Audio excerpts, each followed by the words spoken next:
No worries. Okay. Welcome to another episode of the Coach Up Podcast. I am so excited. I'm excited because we're recording this in April and I am talking to a tax guru. However, she wears so many more hats than that, which I'm so excited for her to tell you about. But the reason I'm excited is because we're in the middle of tax season when we record this. Will not be tax season when you all hear it. But it's always a pleasure to talk to somebody who knows how do I say this nicely?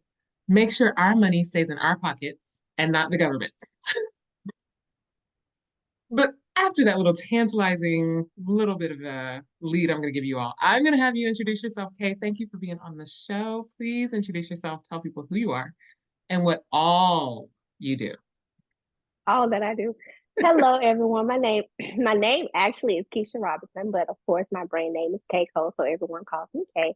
I wear multiple hats, and I did give her this clothes. I'm like, oh, I'm not going to disclose all of my titles. She was like, no, yes, you are. So I consider myself your favorite tax professional as well as your favorite business etiquette coach and customer experience consultant. So I'm all things taxes, all things customer service and business etiquette. Outside of that, of course, I'm a mother, an author, a speaker, as well as a radio host.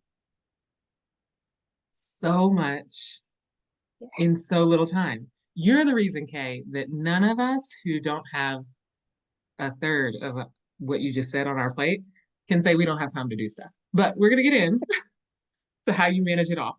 I want to dive in really early into what really caught my attention. The tax thing we'll get to because I'm always excited about talking about that. But you are a business etiquette coach, and that is not something that we hear about a lot. What exactly is that? Basically, a business etiquette coach, what I do is I help business owners, small business owners, perfect their customer experience through business etiquette, how they communicate, how they follow up, how they present themselves, in as we what we would call the business world, the business streets. So it's just all about helping them show up to be the best version of their brand as well as their person in front of everybody, in front of their clients, vendors, partners, and things like But I would think people would know how to do that. that. Well, yeah,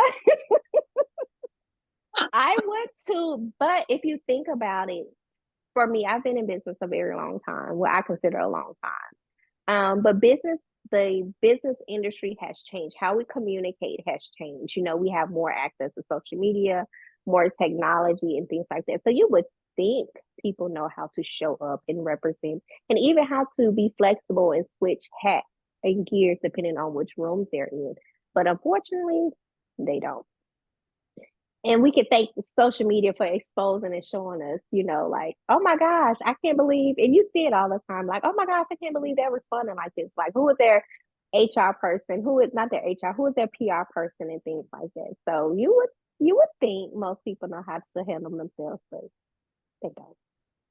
Okay. So I can get some context about how we need to act. Tell me a couple of instances, either from clients you've had or maybe you've seen, where you cringed and thought, I should call them and invite them to be a part of my coaching. So I would say one of my most recent experiences was actually just a couple of weeks ago, and it was with with a restaurant. And me and my son went in for lunch, and one of the managers who came in to, start a shift, it was fairly busy, but not like overly extremely busy. So one of the managers was like, "Hey, lobby full of customers. Hey, what time is it? What's wrong with your phone? Your phone don't work, and all of this." And I'm like, "Is she really gonna embarrass this grown man, like this in front of all of the customers?" And so she went on this whole tantrum. And when he clocked in, she was like, "No, you can clock out. You can go home. See me next week." But I'm over here cringing with another customer because, of course, me being a customer service person, I'm over here like, I cannot believe she just humiliated him like that in front of everybody. She was so unprofessional, so loud.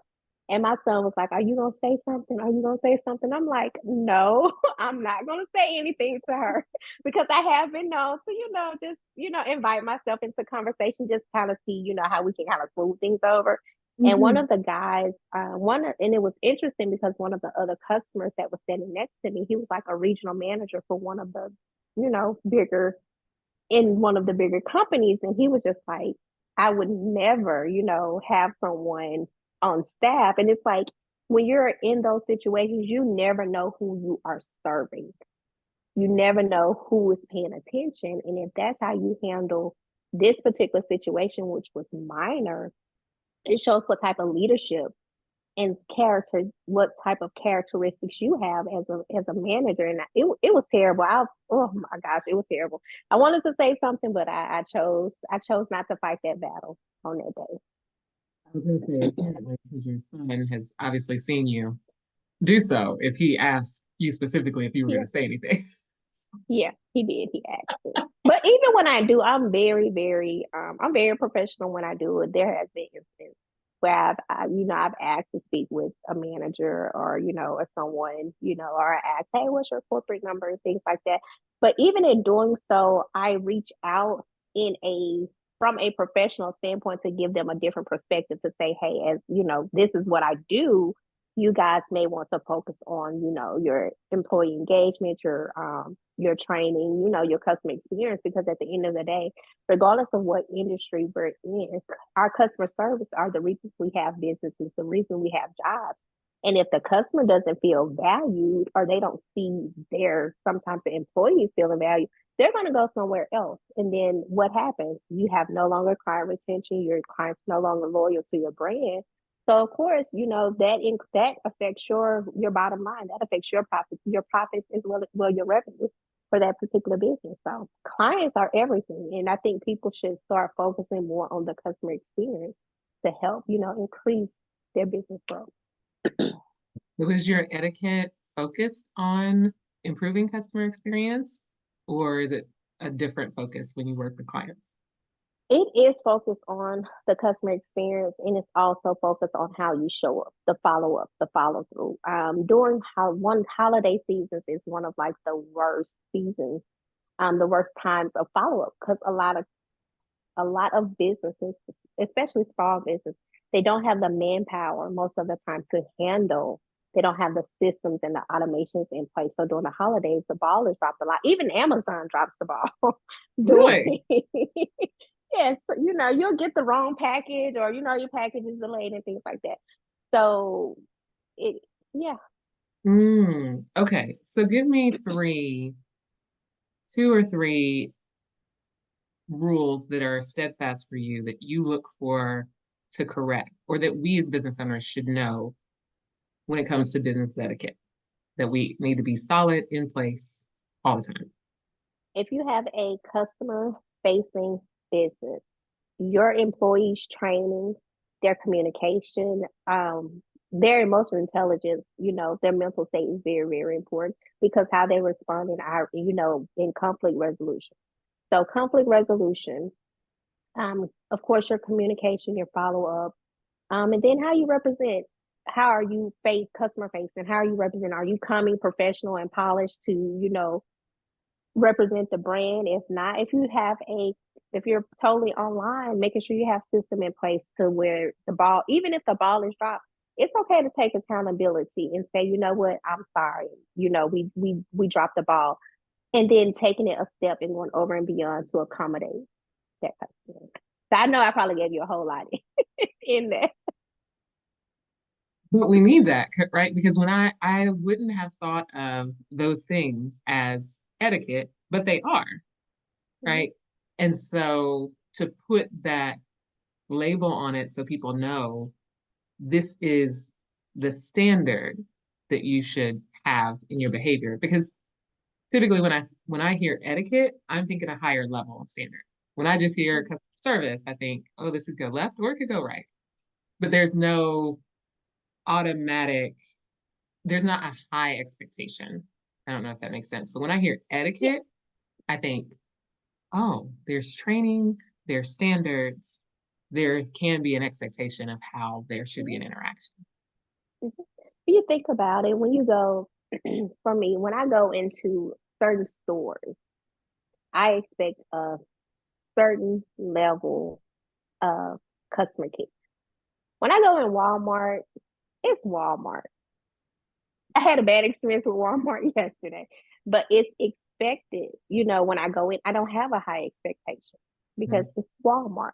But when position yourself as a top performing brand or a luxury brand or whatever the case, whatever type of brand you consider, you're setting the tone of what your business etiquette and customer service should represent.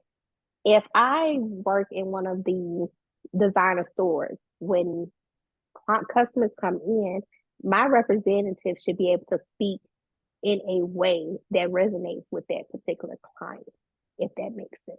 They Mhm. shouldn't be yelling across the store like, "Hey, go to the back and get this." If there's a certain level of etiquette in Mhm. how you operate, if that makes Oh, sense. it definitely does. So, Kay, how do you pitch this to your clients, and who are your clients? So, ironically, my business is kind of intertwined with each other, with me being in taxes. But for my clients, the way I pitch, it's not even really a pitch because when I'm doing business assessments or they're reaching out to me, for services, I'm like, well, let me assess, let me do an audit of your business. Let me see who your team, who represents your team, who's having the initial point of contact. So from there, I kind of just audit their business, audit their operations, and see, where there's areas of weakness that we can potentially work on to make it better. So, when I guess I do pitch, but in a way, I really, I really don't, because if you know your customer service sucks, if you know your business is not scaling and growing, then you're like, okay, what do I need to do to fix? So most of my clients, especially my new development, my new businesses, when they come in, that's part of me helping them develop their business. So when they come in, we're already making out your client loyalty program. We're mapping out your client journey. We're mapping out your customer experience strategies. So we're already implementing those things in your business. If it is an established business, then all we're doing is we're going back to the basics. Let's start at point A and see, what we need to fix here, and then just, of course, going through the process, the flow of your business. When you say audit, we usually think about, especially because you're in taxes, part of what you do is taxes. I usually just think about an audit of a business as the numbers, like you're looking at the operations, stuff that's on paper, digital or what have you.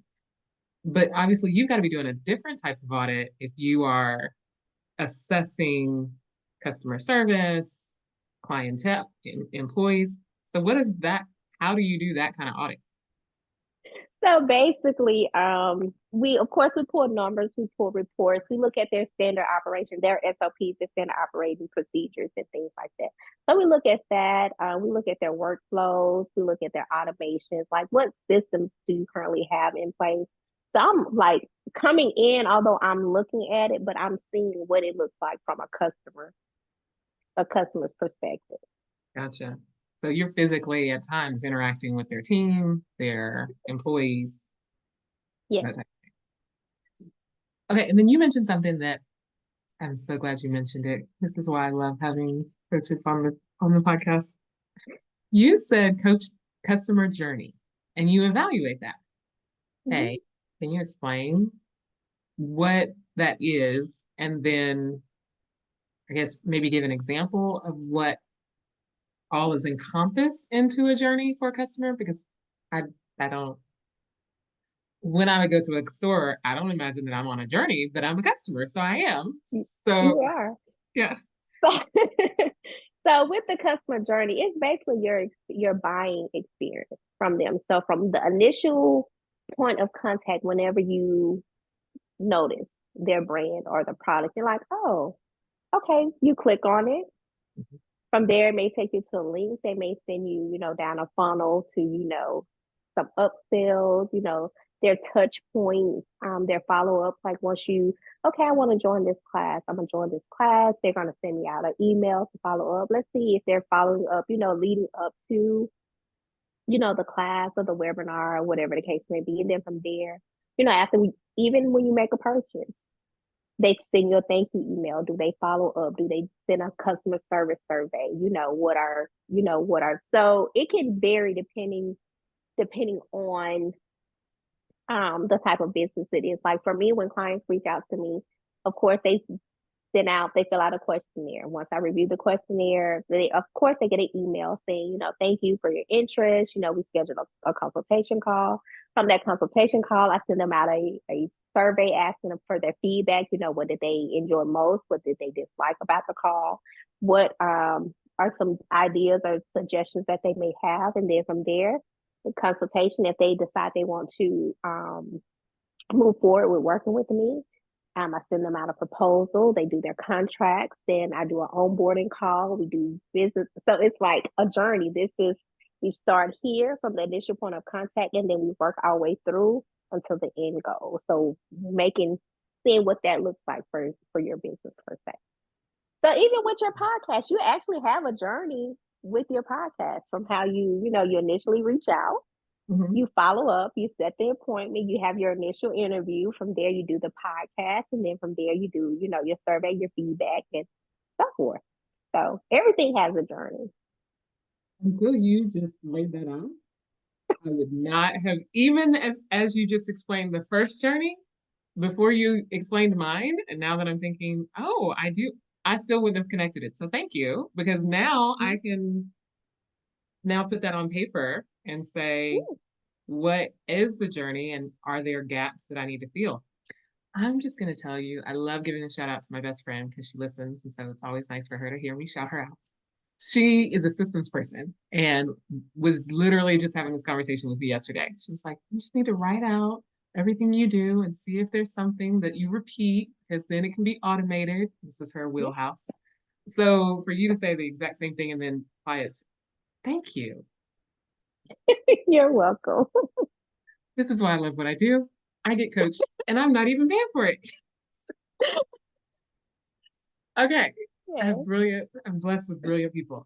So that makes sense with what you do and how you evaluate for the etiquette. Okay, my last question.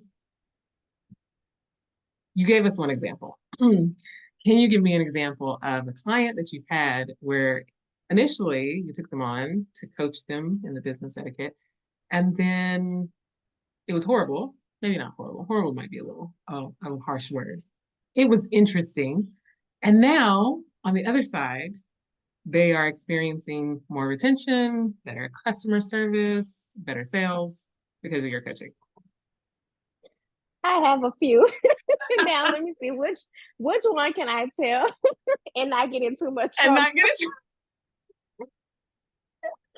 I actually like if they're listening, like, what you were talking about on the podcast. So, Nobody said name. okay.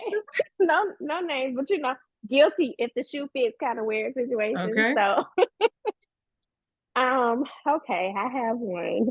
Look, hopefully they don't listen. They So I can be had a client. proud that they are now on the other side. Yeah, definitely. So I had a client came to me, was all over the place, a million and one ideas. Did not know which direction. And I hope this doesn't come across wrong, but it was a man. And sometimes they have a hard time accepting like you're wrong. We're gonna do it this way. And again, it's not all men. This one he was pretty stubborn. And he wanted to buck against the system. Everything I did, he was like, well, this doesn't make sense. I'm like, trust the process. Trust the process. So with men, there's some you have to kind of earn their trust, let them see everything. So he was one of my most difficult clients, but his business is thriving. Yeah, his business is thriving. So now he understands. He still reach out to me, for some consulting because he's growing, and as he's growing, we have to change different things, to grow with the business. So now with working with him, it's like, okay, whatever you say, I know it's going to work as good as go. But at first, it was like, oh my gosh, I don't know if I want to work with him anymore. Like, can I just cancel his contract? Like, he's not paying me enough for this. And it was like, if I tell him to do X, Y, Z, like I said, it was rebuttal.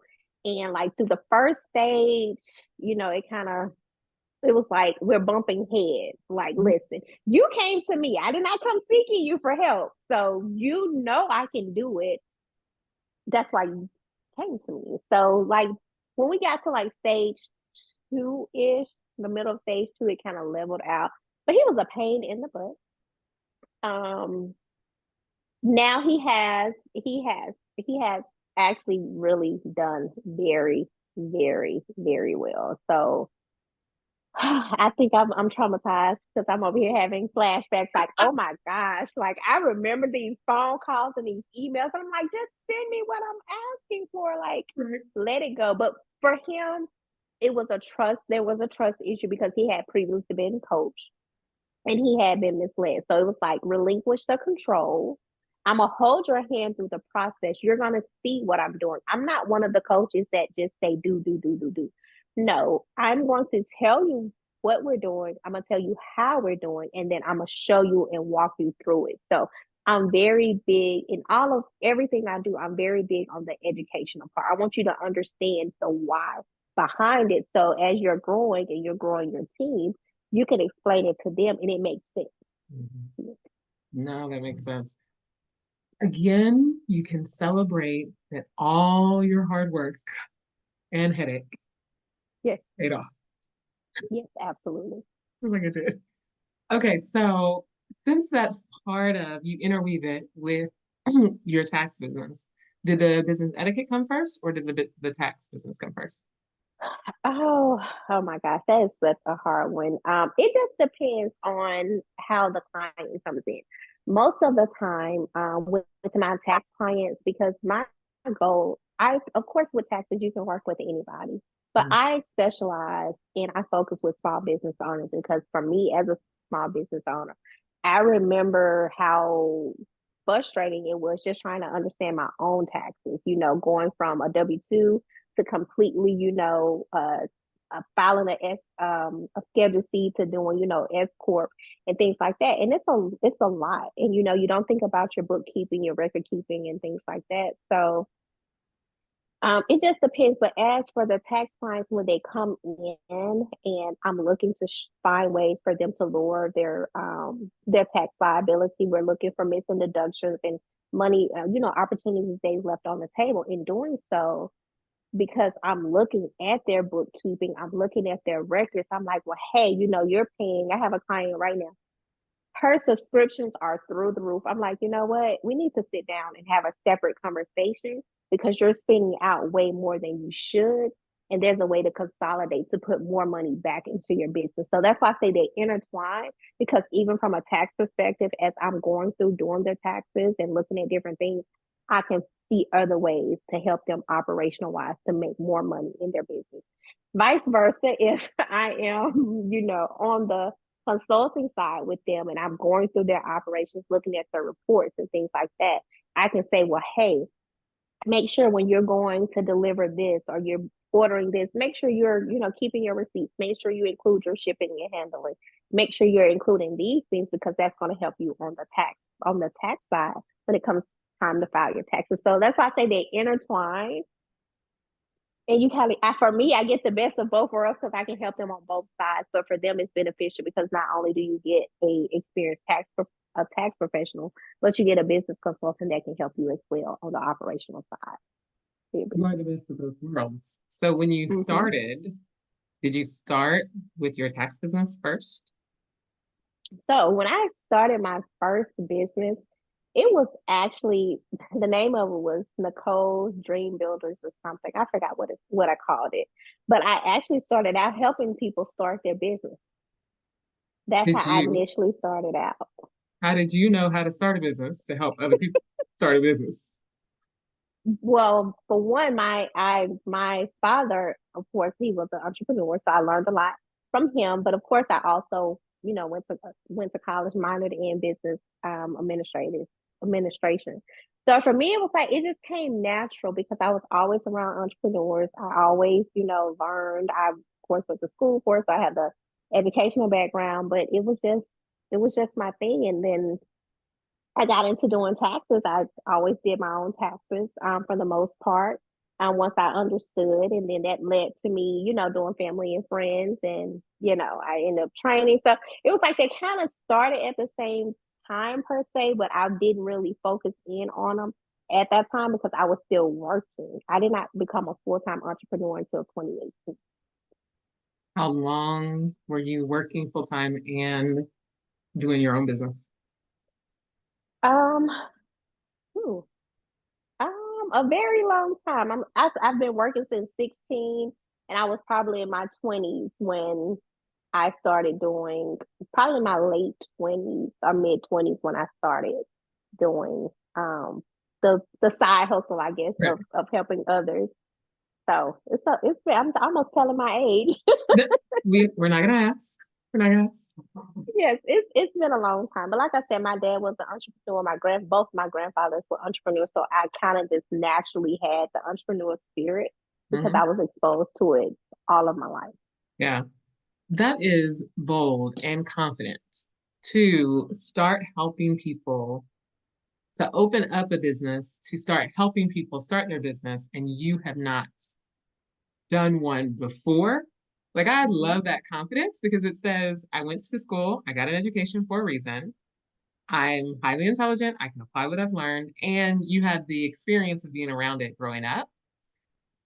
Even still, though, I would imagine, maybe not, you might have had some challenges getting your first few clients, or did you?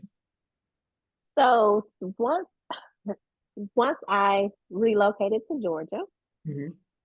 it was definitely challenging because I was still in corporate America. So corporate America kind of opened the doors because I worked in banking and finance. So it was challenging because I'm new and then building that relationship. But once I built a relationship, it was easy for me to get clients because for one, they know I'm knowledgeable because I'm working in banking. I'm already showing them what I can do and Hmm. ways to navigate in their business. So that part came easy once I build the relationship because I'm there in banking. We did a lot of offsite events. So of course that exposed me to other businesses, other individuals, and things like that. So I would really say corporate working in banking really opened the door for me to be able to launch out on my own to do what I do. Okay, so you're years removed from that, so I feel comfortable asking this question. So you were building relationships with your clients for your corporate job and then having conversations with them if I'm sure they mentioned something about starting a business, about how Mhm. you could help them at the same time. Yes, absolutely. I Okay. can come. Look, we can have the conversation. Yes, we definitely can have the conversation now. But the crazy thing about it, even then, knowing I'm on corporate time Hmm. and still having business cards in my purse while I'm on the job, it was like, you know what? Just give me a call, shoot me an email. So I didn't Hmm. initiate, Right. if they showed an interest and I'm like, well, you know what? I can help you with that. Then Hmm. I'm good. It wasn't that I was just there just selling Of myself or course. promoting myself. I wasn't doing that. I did it. I did have etiquette with what I was doing. There you go. So then it evolved and you left in 2018. What was the catalyst that allowed you to decide to make the decision that you were ready to go full time on your own? So, so what happened? My AirPod just died. Oh, you're fine. So Do, what happened? do what you need to do. Yeah. Okay. So what happened is, oh gosh, this story is so hilarious. So before quitting my corporate job, I was getting ready to go on vacation. Mhm. And with me going on vacation, I kept telling my friends, I quit my job when I come back. I'm tired. I don't want to do this anymore. Yada, yada, yada. Mind you, that I'm fully operating in my businesses. I have an office that I pay for monthly, that I have a team and everything. And I kept saying it, kept saying it, kept saying it. So this particular day, I went to work and I was not feeling it. And one of the other employees said something very out of the way. And I walked back to my car. I called my then husband and I was like, today's the day. Like, I can't do, like, I will not allow these people to continue to talk to me crazy. I don't have to do this. And he was like, we're good. You have a whole office. Give the people the keys to the bank. Go work in your office. And I was like, Okay. So I walked back in. Another manager had came in by that time. We addressed the conversation, the problem that was going on. And I was like, well, yeah, you know what? I've just decided today's my last day. So here you go. Gave him the keys. And he was like, this is me. And I laughed and I'm like, I shouldn't have said it. But he was like, well, what are you going to do for income and yada, yada, yada. And I was like, you can Google me. That was my response. And again, I shouldn't have said it, but it was the way he was coming at me as if Mhm. I couldn't survive or I couldn't live without that job. And I'm like, no, you can Google me. And of course, he went on, he Googled me. He was like, wait a minute, you're doing all of these things while you working here? Yeah. And I'm like, I don't know if you watch Everybody Hate Chris, but I'm like, Julia's wife, my man got two jobs. So it was like for me, it was a no brainer. But I don't regret walking away because what I've understand, and I have nothing against corporate America, because again, that's where I got my starting from. But becoming an entrepreneur, I realized that they would never allow me to come outside of that box. They're going to cap me out every single time, and it's like you get tired of being in that box, and you know when God has more for you. And it's like I cannot allow myself to suppress and succumb of this box.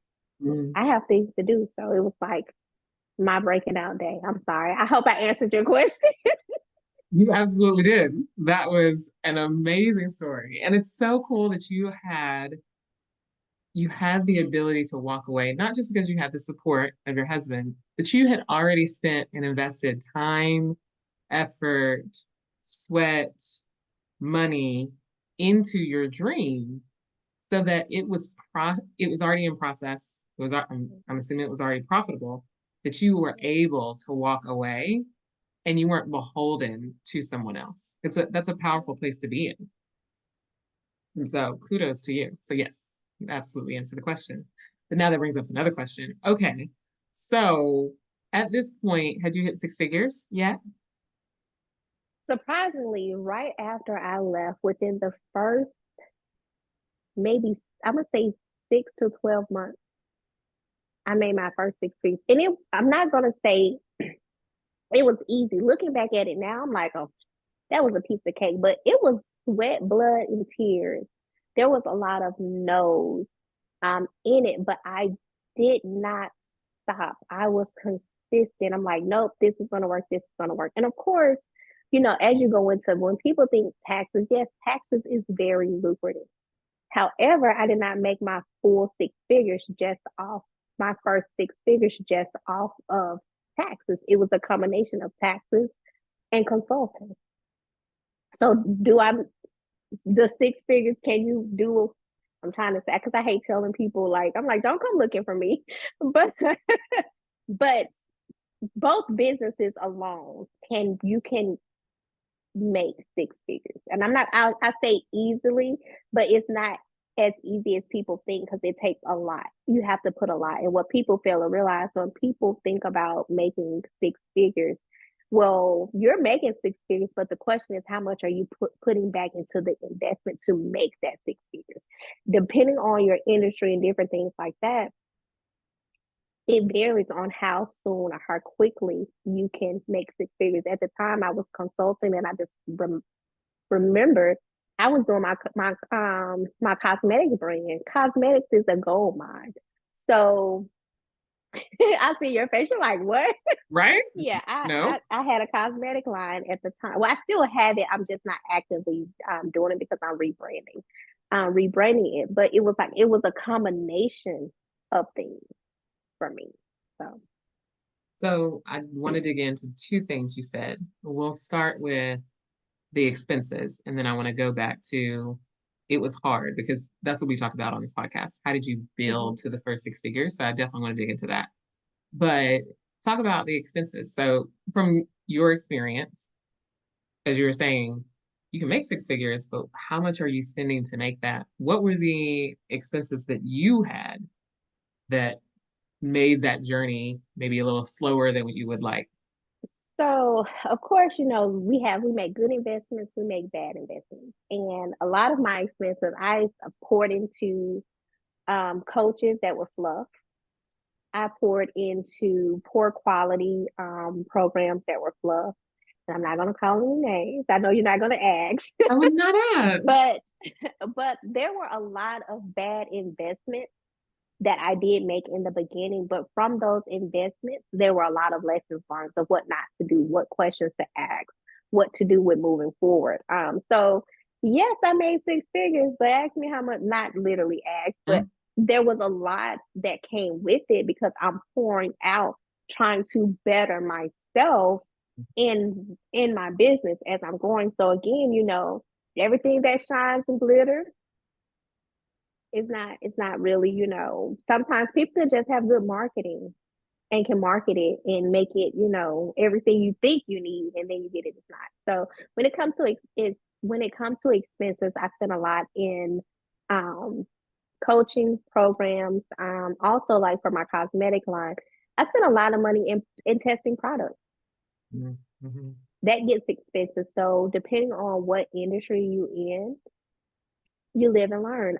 For my tax business, I had clients, I had to improve my systems because, hey, once you file a client taxes, once you file them and give them your return, they're honestly not obligated to pay you because you've already completed the service. So, what is the commitment for them really to pay you? So, again, there's a lot of lessons that are learned along the way, but it just makes you a better entrepreneur, a better business person because you learn from all of those experiences. So, the price is high.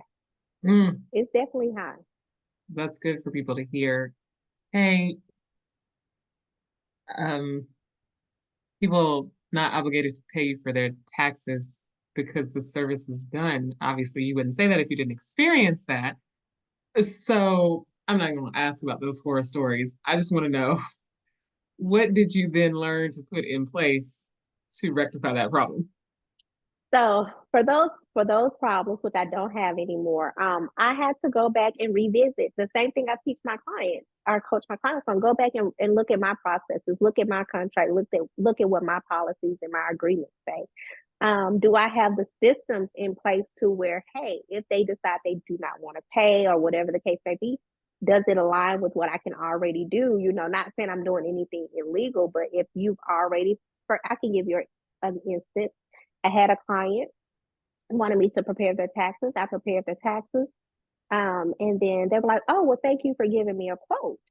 I'm looking over my taxes and I'm like, no, I'm sorry. I did not prepare a quote for you because I have a no quote policy. And I explained to her, the same amount of time it takes for me to prepare a quote is the same amount of time it takes me to prepare, a return. And I let people know with taxes, you're not paying based off of a refund. You're paying based off of a service. So she was like, well, I don't have the money to pay you right now. How much is it?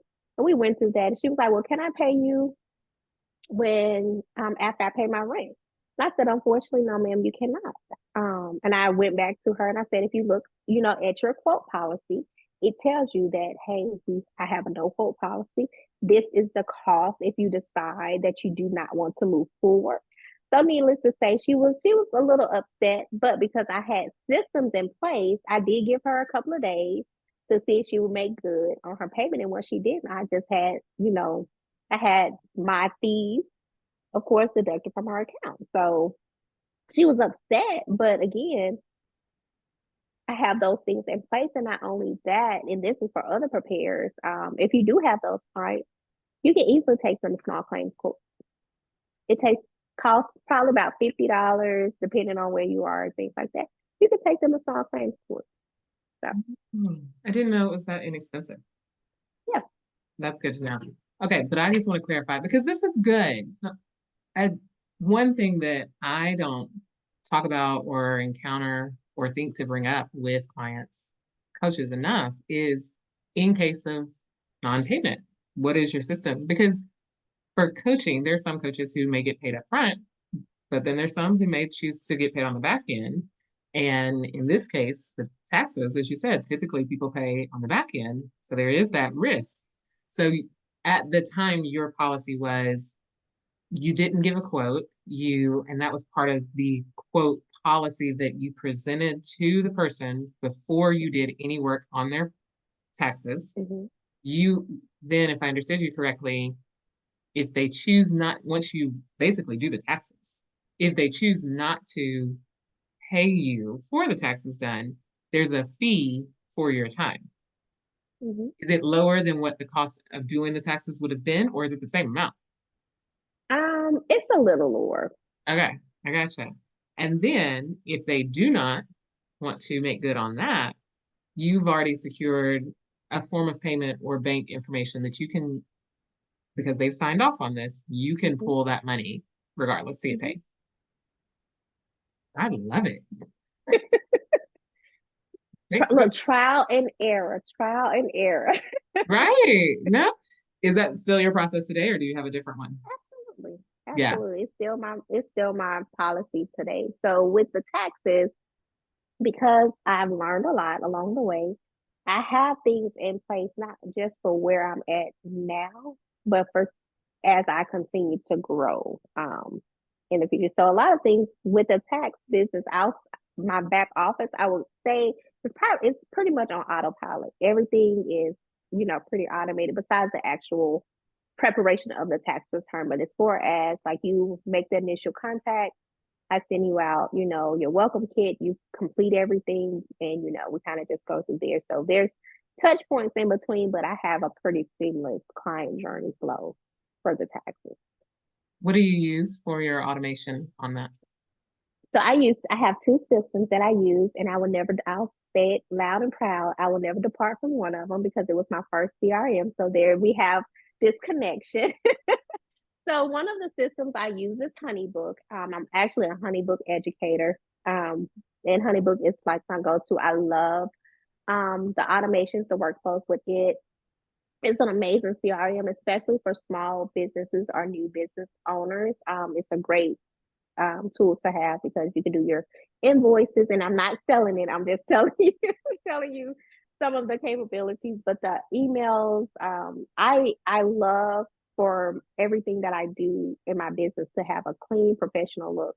So one of the things is like when I'm sending out proposals or packages, HoneyBook gives me all the feels, the vibes. So I love it. One of my other systems, I only use these two, which is HoneyBook, and I have a new system that I've been using since November, and it's called ClickFlow. And it's amazing. It's everything I need in one, except it doesn't give me the feel of HoneyBook with the look of when I'm sending out. But other than that, it does everything. I have my team set up on it, invoices, email automations, funnels, websites, social media marketing, text messaging. Like it's really an all-in-one platform, and it's a great platform to use as well. Okay. That sounds like very robust, but it also sounds Mm-hmm. expensive. And It's not. is it not? No. And I'm sure they have different pricing, and y'all can go on and check it out yourself. But the reason I bring that up and ask is because, as you were talking about, as entrepreneurs, as coaches are building to six figures, know your expenses. Mm-hmm. Is that for new business owners, or even if they're not, if they're struggling and they're trying to get to that six figures, they're just struggling in their business, or they may just be struggling to make money? Are those systems that you would say invest in?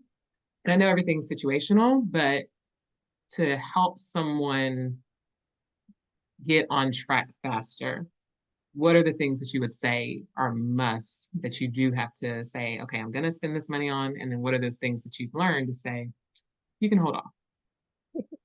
So for those particular systems, they are very affordable. And with me, when it comes to systems, because I'm coaching other business owners, I only recommend things that I've tried firsthand and I can give, honest feedback and say, well, this worked, this is why this worked, or, it may not work for you. So I've tried a lot of these different systems. So one thing I love, love, love about the CRM ClickFlow, honestly, I only paid $97 for it one time. I have lifetime access. I don't have to pay monthly hosting or anything. And so for me, every year I audit my own businesses. So at the end of the year, when I got it, I was like, okay, let me look over everything. Let's see, what I'm spending, what I can cut, and things like that. And I was paying another website host, and I love them as well. I'm one of their educators or coaches for their platform as well. But I was spending a lot of money because I have multiple business, multiple websites. I'm spending a lot of money just on the website hosting for all of my different websites. So what I pay for one time, that it was almost three times for this. So even if I didn't use this one for anything else, if I just used it for the website, I was saving myself hundreds of dollars a Right. month. So even when I'm working with business owners, I'm always looking for ways because again, I'm on the tax side as well. So the tax preparer in me, the wheels are still turning because the goal is to minimize your liability. But while we're doing that, we also want to make sure that you are having enough cost cut to where you can take that money and invest back into your business to continue to grow your business. So to answer your questions, both of those are affordable. So CRM is a must. Bookkeeping is a must because you need to be able to see where your money is going. Um, I would say a coach is necessary because you need a second set of eyes on your business to guide you through. Branding is important. You need to make sure you're properly branded for your industry or where you're going. Again, that's the business etiquette part, and you want to make sure you show up and your brand is well represented to reach the people that you are targeting. So, branding, coaching, systems, bookkeeping. Okay. We had a conversation. We won't go into details because I have other questions for you.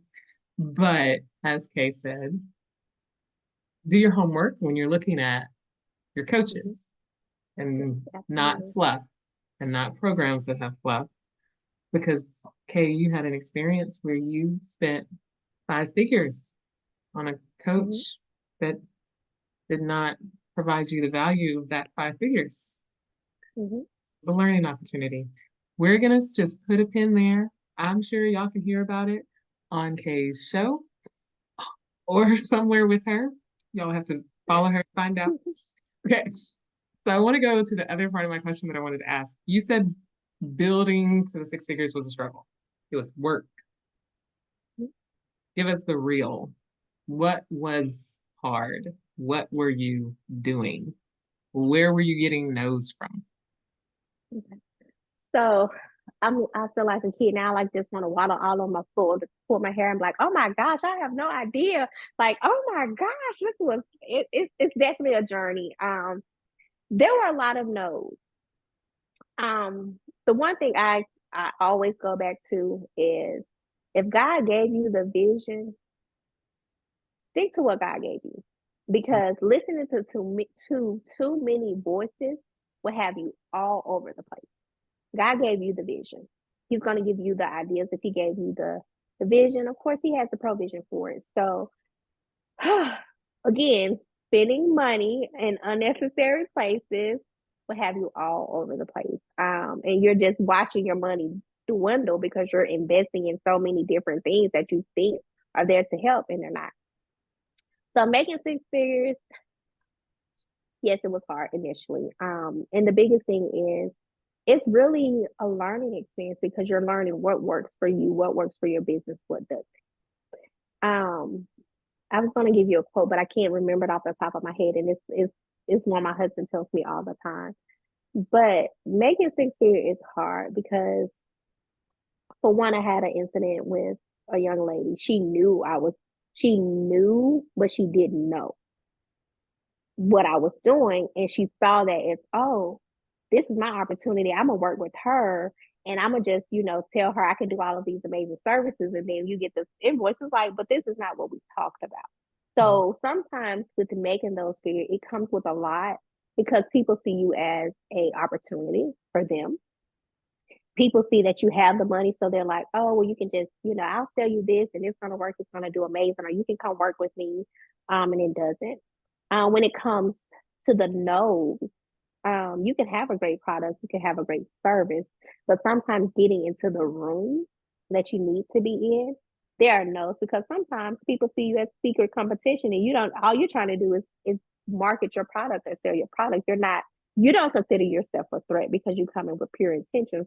So a lot of the no's sometimes come from people that are intimidated by you, that don't want to see you succeed and things like that. And that is a huge thing in entrepreneurship. So you have to be mindful of the people you have around you, the people that's working with you, the rooms that you're trying to go in. So it's a lot.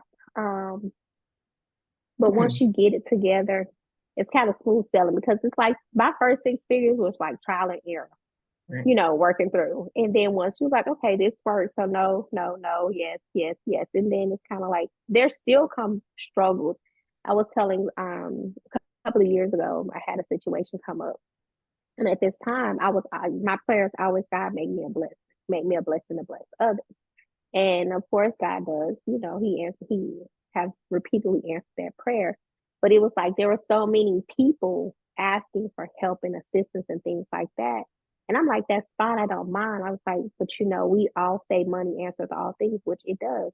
But at that time, for me, I had 6 figures, well over 6 figures, but 6 figures could not take care of the need that I had at that moment. So a lot of times people get fixated on making 6 figures, but okay, when you make the 6 figures, what are you doing?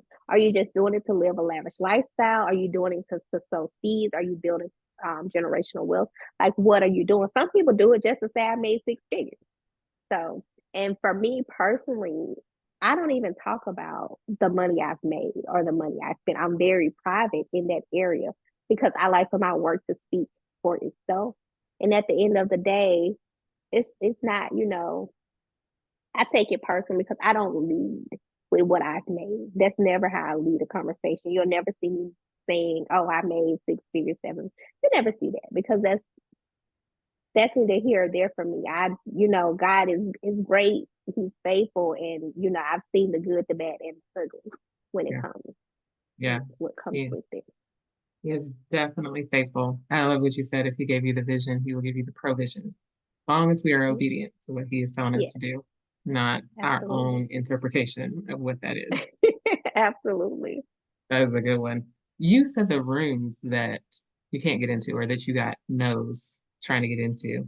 When you say that, I imagine some people will think, okay, like what kind of rooms?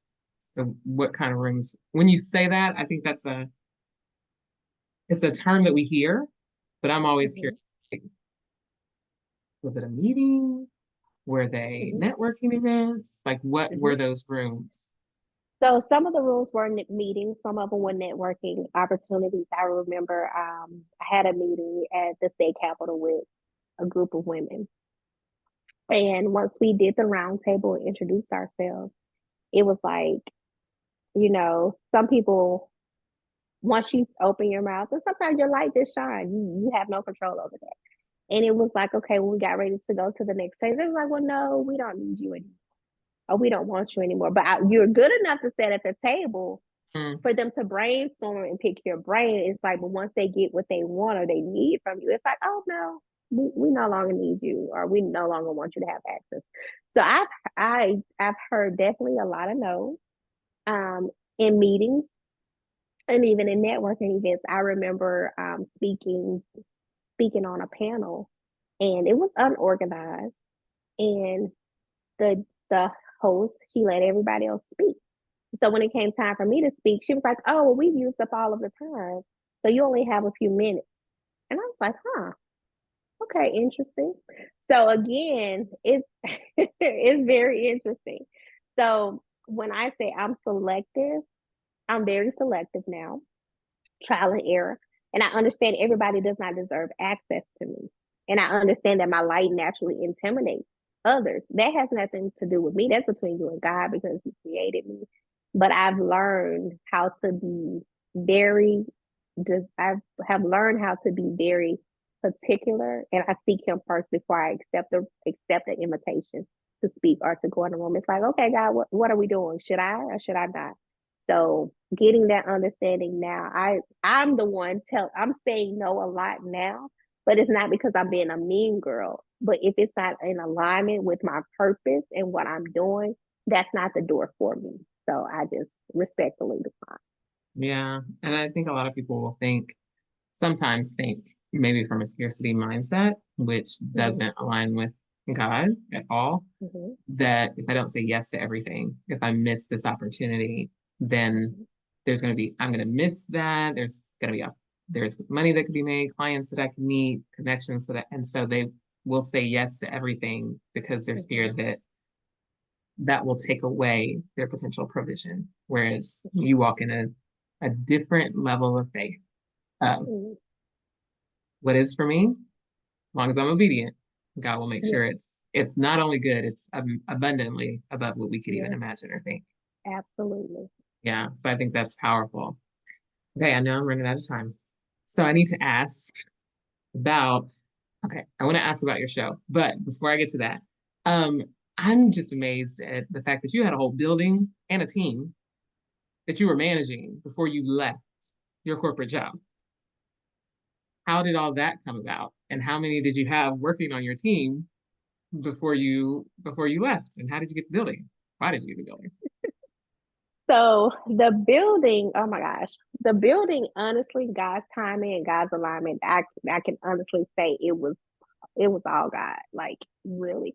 So the building was amazing. It was everything we needed. And I connected with another woman um, for an event that they were having. And it's been so many years ago, but I connected with her. I was like, hey, I'm interested in participating, in this event. And she was like, okay, we'd love to have you. So did the event. She was like, well, hey, we have this space available. Would you be interested? And I was like, well, yeah. Did not realize what all came with it. It was an amazing experience. It was well within my budget. It was just like, God, you did your big one with this one. So when it comes to teams, one of the businesses I did not mention is my nonprofit. So at the time, my nonprofit, of course, is we're steadily growing this amazing work that we do. But I had my team for my nonprofit, and that just came about people just having conversations and learning about me and what I do, and then people wanting to, partake in it. And then my consulting business, I had my assistant, I had a social media person at that time that was working with me. So it started out small, but it just Awesome. flourished. Yeah. So when I look back at those times, you have me over here like, oh my gosh, God, we came a long way. And Amen. it's just amazing to just sit here and just like, oh my gosh, I remember when, like, I remember when. So even with doing that, even on corporate, like one of my corporate jobs, they knew, not the last one that I quit, but the one prior to that, they knew, they were aware of what I was doing. I remember getting my first shipment of books, of my book. They came to the office. So it was just like, they knew what I was doing, but it really wasn't a conflict of what I was doing. But I would have my business phone at work, responding to emails, taking calls and things like that. So I had a little bit more leeway with the previous job than I did with the last one. I'm hearing you changed jobs and had a full-on business. Okay. Whole nother story, whole nother podcast. I've heard you mention a lot, um, connections, network. I'm curious, how did you reach out to people? What was your method for reaching out to people so that you could tell them about what they were doing, or were you using social media, or were you proactive, getting on the phone, cold calling? What did you do to connect with people? I've honestly never done cold calling. Okay, fair Never enough. done cold calling. For me, I'm a talkative person, clearly. So for me, social media Mhm. was one. Me working in banking, I met a lot of people. So Mhm. I was connecting there, and from there, just connecting with people. When I'm going somewhere, I feel like my dad. I never meet a stranger. When I go in a room, I'm going to speak. I'm agree. You're gonna like, do I know her?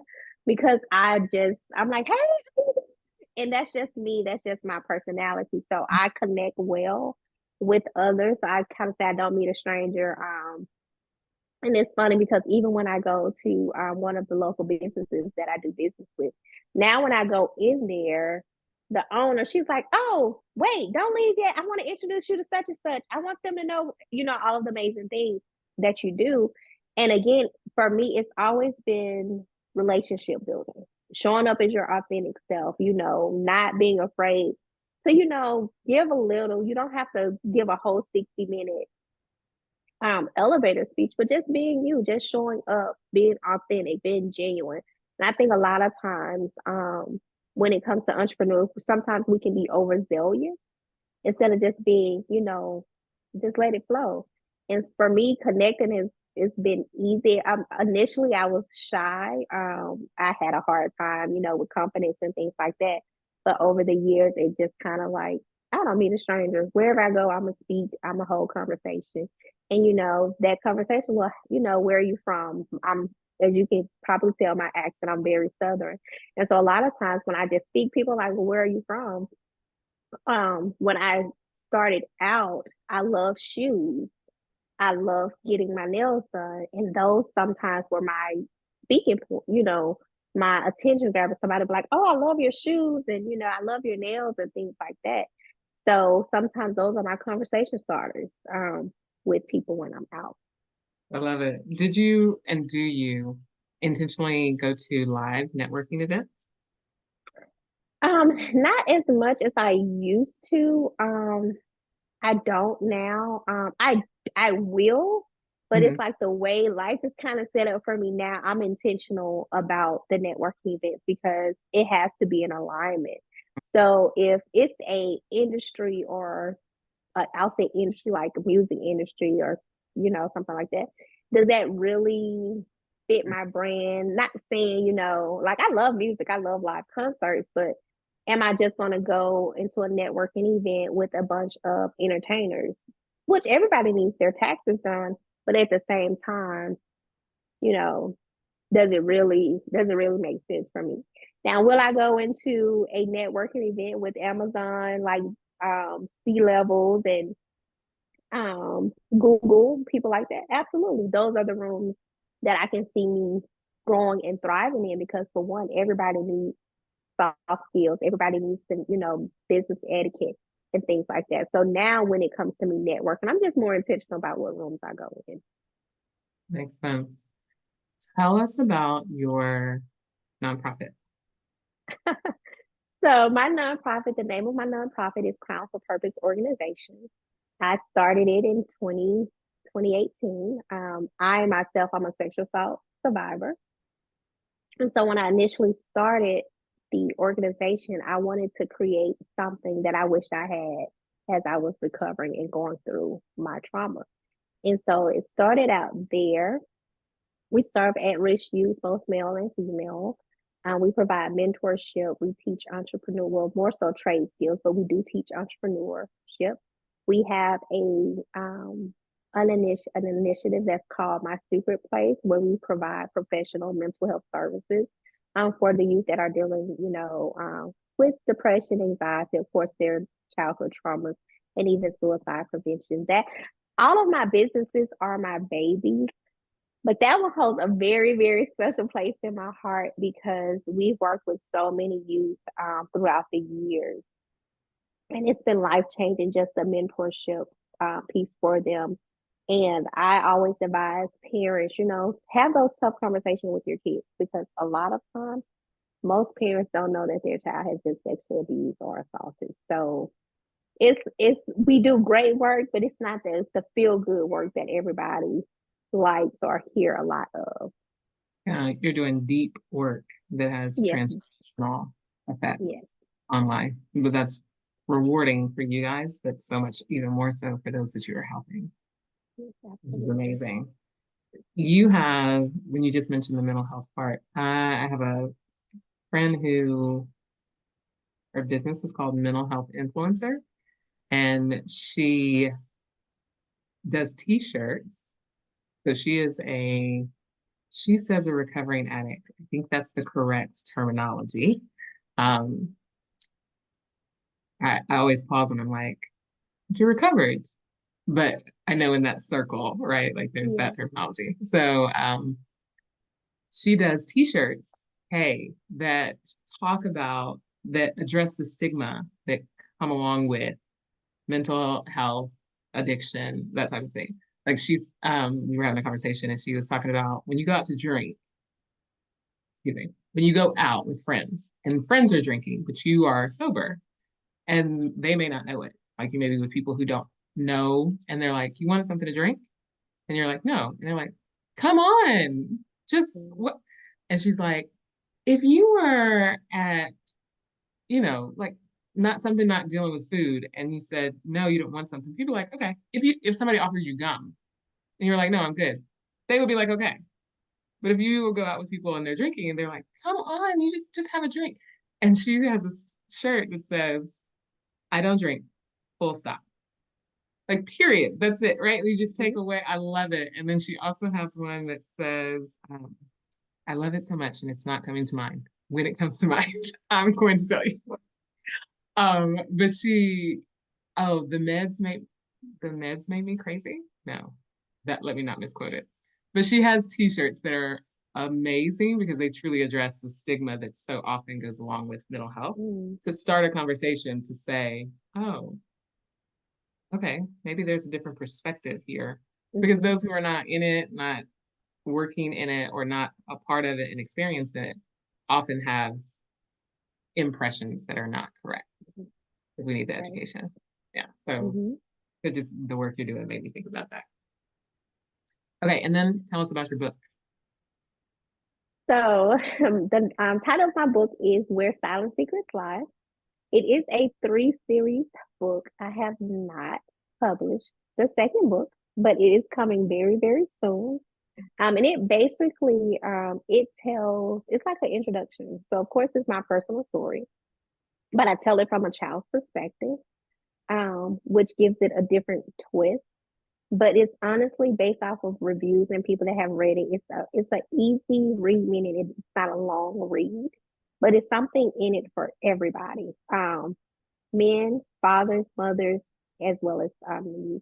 And the crazy thing when I first published it, because I was still working in banking, a lot of my clients, male clients, bought it. And it was interesting because they had teenage daughters and they would come back into the office and like, this book was amazing.